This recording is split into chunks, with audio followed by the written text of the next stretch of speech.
kurangan ya dalam hidup, tapi dia bisa mengais ya orang-orang yang lebih bawah dari dia gitu ya. Sementara ya orang-orang yang kaya ayo malah nurut-nurut aja kata dari negara gitu.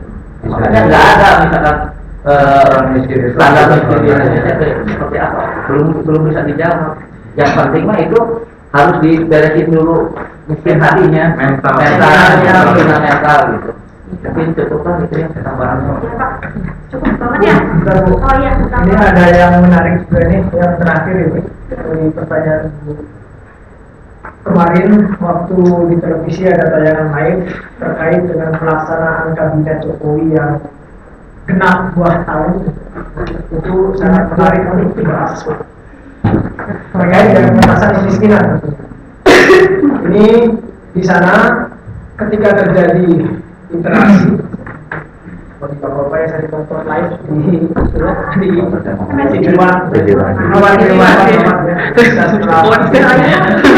ayam ada hal yang sangat menarik pada masa era reformasi yang kadang hal yang positif yang baik itu kadang dilupakan oleh sebuah pemerintahan yang sedang berjalan. Di antara hal yang menarik di sini saya katakan bahwa dalam era reformasi itu diusahakan adanya pergeseran dari paradigma pertumbuhan menuju pada paradigma pembangunan yang bertumbuh pada pemerataan dan kekuatan ekonomi rakyat. Sesungguhnya apa yang disampaikan oleh Ibu Tuhan tadi itu adalah sebenarnya konsepnya tentang di sana ya diupayakan agar ya adanya kesetaraan untuk pemerataan dalam hal misalnya subsidi pembangunan. Masyarakat kecil, masyarakat nelayan, masyarakat petani dan sebagainya harus diberikan porsi yang sama dalam pemerataan peningkatan untuk masalah pembangunan tadi dengan mereka-mereka yang usaha besar. Sehingga di sana diharapkan akan terjadi kemitraan yang akhirnya saling menguntungkan gitu. Yang nanti jelas akan berdampak pada meningkatnya pembangunan ekonomi tadi. Kenapa?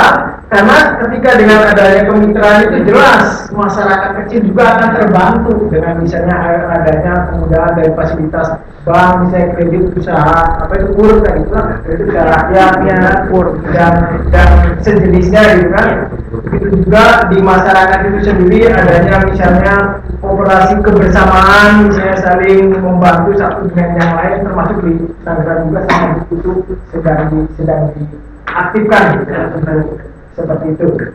Nah, dalam hal ini ya, ketika telah terjadi adanya tadi hal yang bertumbuh pergeseran tadi, pergeseran nilai kalau dalam sosial gitu, ini kenapa tidak gitu ya? Pemerintah kadang kalau yang sudah baik itu dilupakan gitu. Padahal ini kan ekonomi kerakyatan gitu ya. Sementara maaf ya, Jokowi sendiri mengedepankan ya nawacita intinya sebenarnya ekonomi kerakyatan gitu. Kalau di pasalnya pasal berapa ya? Ekonomi itu pasal 33 dan pasal 34-nya tentang kemiskinan, tentang bumi dan air. Pasal tolong. Jadi itu barangkali solusi menurut saya Pak. Kenapa tidak? Terima kasih Pak. Barangkali itu ini sebagai tambahan saja info terkini tentang kabinet Jokowi JK. Terima kasih. Sukses. Saya nanti Pak. itu kan dibahas Pak, utama kalau kata Jos Selanjutnya kita akan coba pakai orang itu ditempuh mengenai contoh nyata gitu ya orang untuk mengatasi masalah lagi mau kemiskinan pepek ini. Kalau yang tinggal sebenarnya seperti apa sih gitu ya upayanya? Kali jauh lah bukan gitu Pak. Terima kasih. Saya akan mencoba menjawab pertanyaan dari ini terkait dengan bagaimana cara nyata ya untuk mengentaskan kemiskinan di Kuningan. Mungkin yang perlu kita awali itu bagaimana kita caranya untuk merubah mindsetnya dulu ya dari masyarakat tentunya yang mengalami tanda kutip miskin tersebut dengan cara yaitu memberikan pancingan motivasi ya bahwasannya atau hakikatnya miskin itu tidak ada miskin keturunan ataupun miskin selama-lamanya itu tidak ada. Melainkan miskin itu karena mungkin sebagai masyarakatnya kurang ya, atau hanya mau sesuatu yang praktis saja ya, instan saja, atau contohnya yang sedang booming sekarang nasi tunas gitu ya. Mau saja tetapi langsung ada, itu juga cara yang sedikit ya. Selanjutnya kita bisa merubah atau memberikan pasien motivasi supaya mereka mau bekerja, bahwasannya supaya pendapatannya itu pun meningkat ya.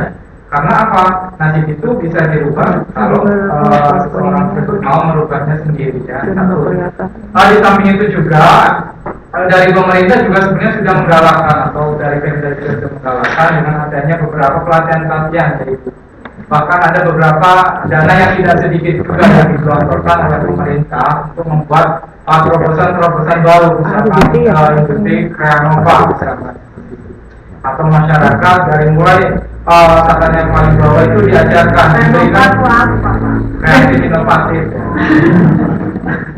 Terus diajarkan beberapa pelatihan ketika yang perempuan untuk menjahit dan sebagainya, yang laki-laki diberi pelatihan dari berbagai ini ya, dari mulai las dan sebagainya. Mungkin itu bisa dijadikan sebagai terobosan ya untuk mengentaskan. Di samping itu juga saya kira beberapa terobosan yang diberikan pemerintah berupa kur ataupun dana bergulir ya, yang diberikan oleh pemerintah untuk membuka peluang usaha, walaupun endingnya nanti banyak kur atau uang yang digelontorkan dari pemerintah itu tidak berjalan, bahkan sedikit banyak mungkin ada yang habis.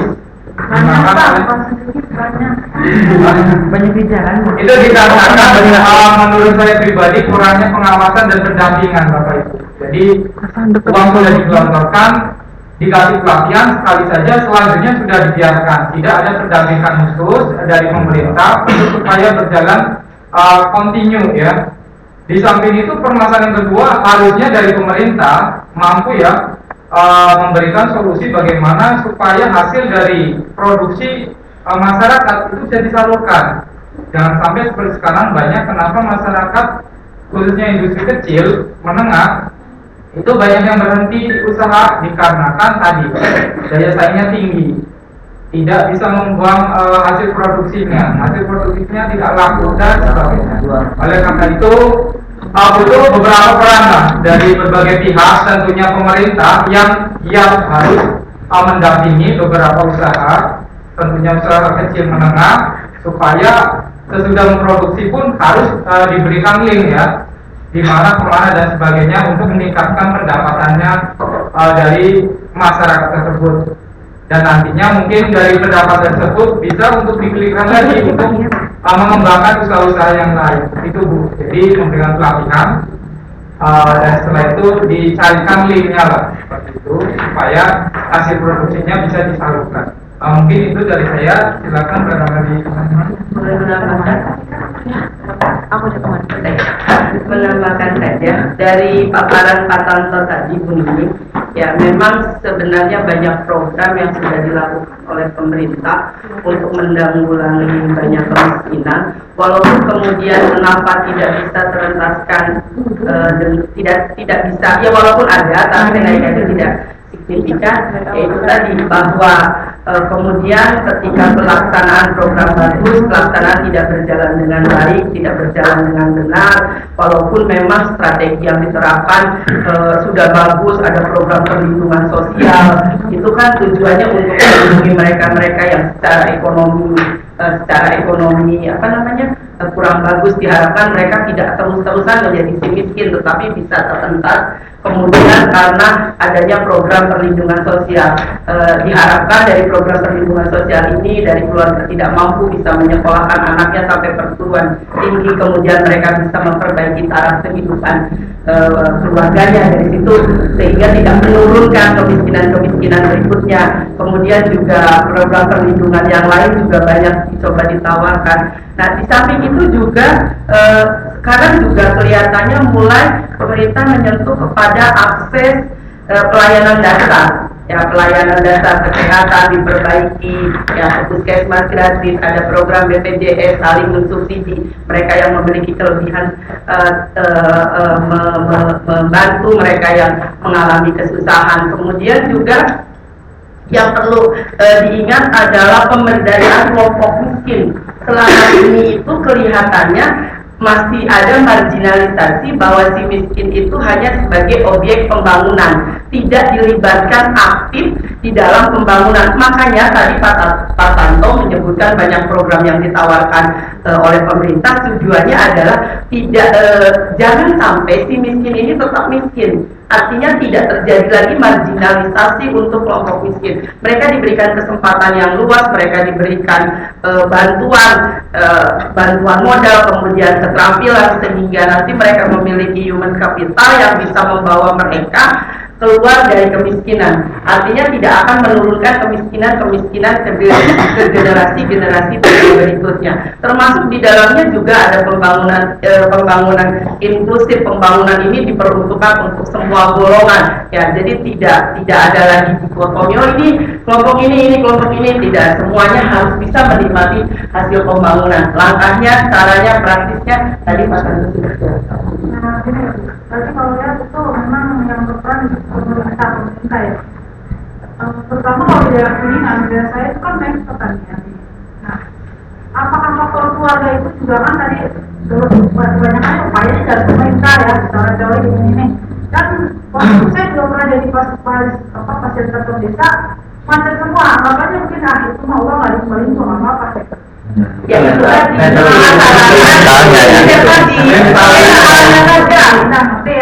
Nah yang saya ingin bertanyakan lagi, tadi kan dari sentuh nih faktor keluarga yang kebetulan itu pertanyaan kenapa yang ditinggalkan. Nah ini upaya apa lagi? Kan tadi memangnya hanya pemerintah aja ya.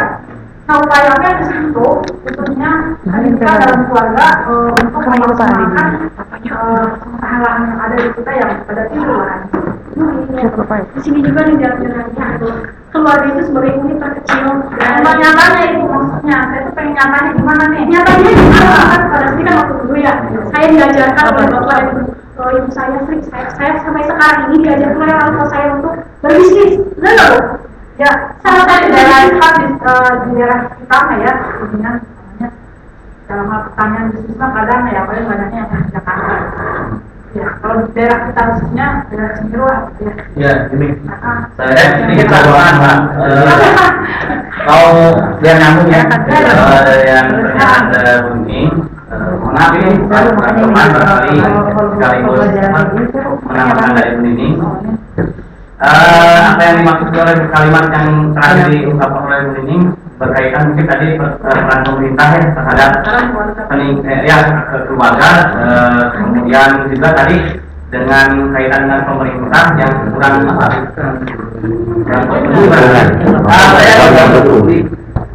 Pemerintah udah peduli.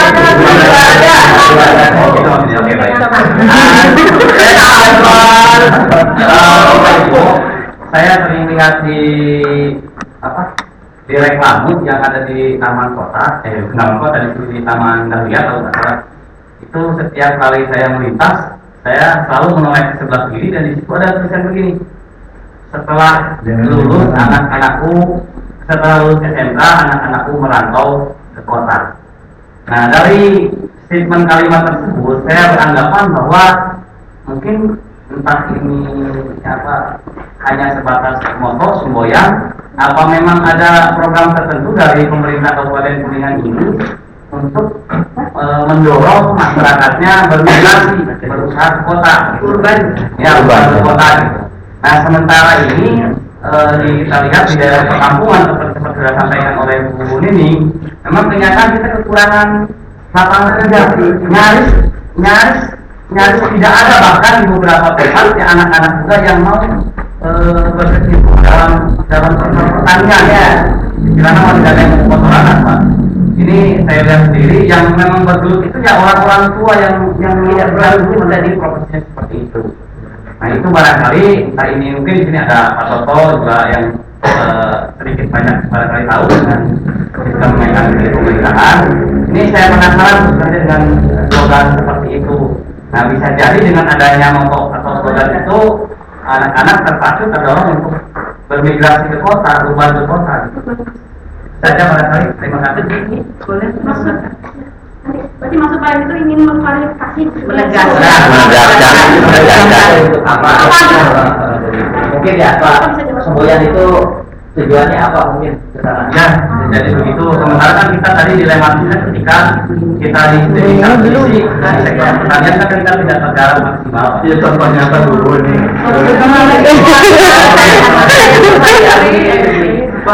Rantau sebenarnya selama kehidupan petani kita tidak terangkat, selama itu pula tidak akan tertanam dalam benak anak-anak petani. Ya, saya juga anak petani, tidak ingin menjadi petani. Ya. Kenapa? Karena melihat kehidupan orang tuanya yang sedemikian susah, maka bahkan orang tuanya pun sendiri mendoktrin, merubah mindset anaknya. Pula jika bapak jadi petani sangsara. Nah, karena itu, langkah yang harusnya dilakukan adalah bagaimana mengangkat taraf perekonomian petani. Ketika mereka bisa hidup sejahtera, bisa memberikan teladan, bisa memberikan contoh minimal kepada anak-anak dan keluarganya, maka itu akan memberikan stimulus kepada anak-anaknya, kepada keluarganya untuk mau menjalani hidup yang sama dengan orang tuanya. Yang terjadi sekarang ini di negara ini yang katanya negara agraris adalah bahwa kehidupan petani itu masih berada pada kehidupan yang pas-pasan, walaupun tidaklah dikatakan miskin. Kenapa? Karena memang itu tadi, walaupun kata Bapak bahwa impor itu adalah solusi akhir, tetapi itu berimbas banyak bagi petani kita yang memang secara kemampuan ekonomis mereka tidak bisa bersaing dengan para dengan para importir, dengan barang-barang impor yang datang dengan harga yang relatif jauh lebih murah. Jadi kalau bagaimana menanamkan, bagaimana real mengangkat kehidupan, memberikan pemahaman kepada anak-anak kita bahwa kita harus bisa menjadi seperti orang tuanya, taruhlah begini gitu, ya berarti harus memperbaiki dulu, harus memperbaiki taraf hidup, kemudian juga anaknya diberikan pemahaman bahwa memang mungkin jika orang tuanya sekarang tidak bagus, kehidupannya tidak bagus, bukan karena pertaniannya, mungkin karena pengolahannya, ya, karena cara mereka mengolah pertaniannya yang tidak artinya otodidak lah, ya, ikut orang tua mereka mengolah pertaniannya. Selama pola pikir itu tidak dirubah, selama kehidupan keluarganya belum beranjak menjadi baik, selama itu pula akan terjadi perubahan besar. Anak-anak ketika sudah pendidikan di desa, mereka lebih memilih, mohon maaf, menjadi buruh migran ke daerah-daerah perkotaan dengan harapan mereka mendapatkan kehidupan yang lebih baik, karena yang mereka lihat sehari-hari adalah ketika buruh migran pulang dari kota ke kampung itu tidak pernah menceritakan susahnya hidup, tidak pernah. Ceritanya yang indah, ya, semuanya indah, ya. Yang enak-enak saja. Bagaimana dia tidur di segala macam tidak ada yang diceritakan. Pokoknya ceritanya di sana cari duit itu gampang, nggak kayak di kampung. Nah, dari itu semua maka kemudian terjadilah perubahan mindset. Sudah di rumahnya melihat kehidupan real orang tuanya seperti itu, dia memperoleh berita yang kadang-kadang jauh dari kenyataan seperti itu, maka kemudian terjadilah Pak yang Bapak sebut seperti tadi. Ya, kenapa sedikit aku? Tadi mungkin ada rancang lah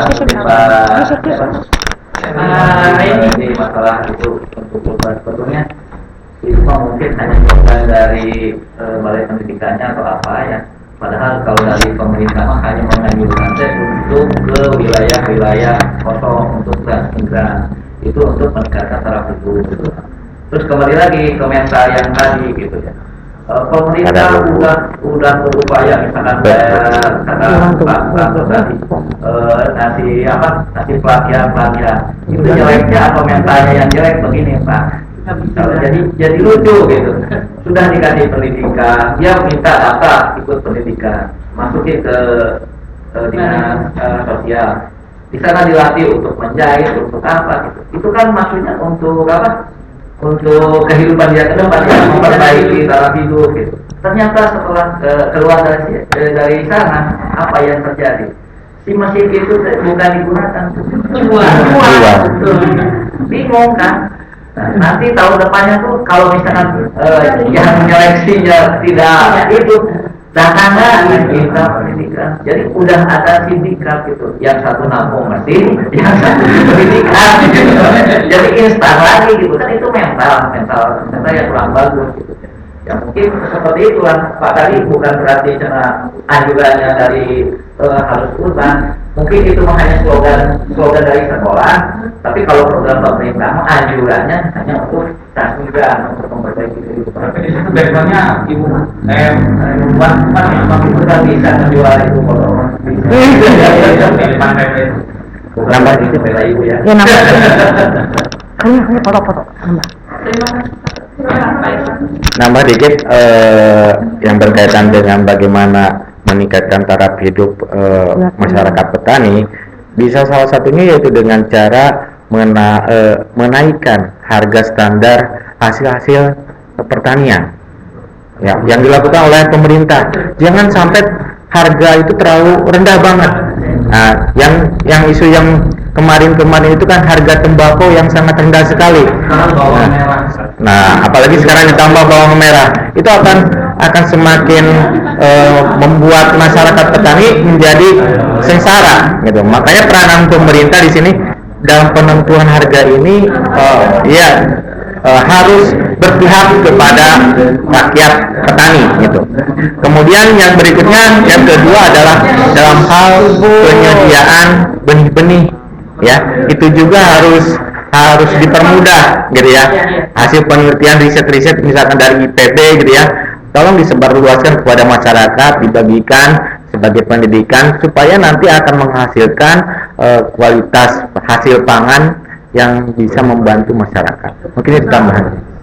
Saya nambah sedikit mengenai petani